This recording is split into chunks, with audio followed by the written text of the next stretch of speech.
মাঝমুখী বঙ্গ, তবে দিনক্ষণ এখনো ঘোষণা হয়নি। তার আগেই বাংলায় কেন্দ্রীয় বাহিনী। মার্চের শুরুতেই রাজ্যে 480 কোম্পানি কেন্দ্রীয় বাহিনী।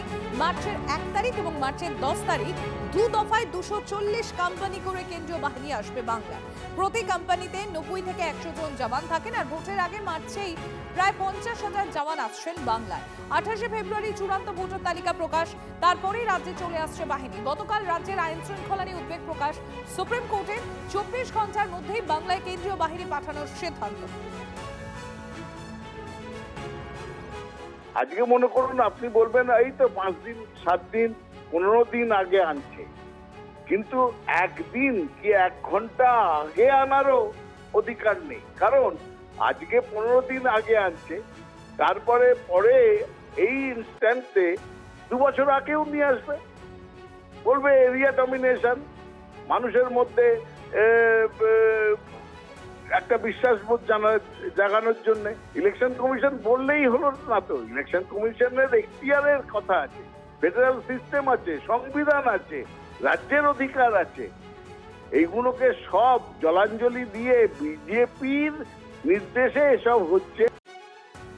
পশ্চিম বাংলায় যে আইন শৃঙ্খলার অবস্থা, সমস্ত মানুষ ভয়ের মধ্যে আছে।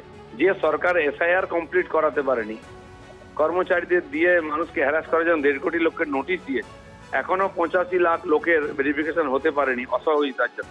আর গ্রামের মানুষ ভয়ের মধ্যে আছে, ভোট দিতে পারবো কিনা, ভোট কেন্দ্রে যেতে পারবো কিনা, গণনা ঠিক মতো হবে কিনা। সবাই বলছে সেন্ট্রাল ফোর্স চাই, নাহলে ভোট হবে না। তো সেই পরিস্থিতিতে পশ্চিমবাংলা সরকারের উপর এখানকার মানুষেরই বিশ্বাস নেই। তো ভোট যদি করাতে হয়, মানুষের যদি আত্মবিশ্বাস জাগাতে হয়, তাহলে সেন্ট্রাল ফোর্স দিয়ে ভোট করতে হবে। এবং আগামী 3 মাস যেন সেন্ট্রাল ফোর্স থাকে এখানে, নাহলে পশ্চিমবাংলার মানুষ তার মতাধিকার প্রয়োগ করতে পারবে।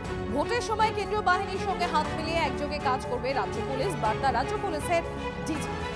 শোনাই আপনার।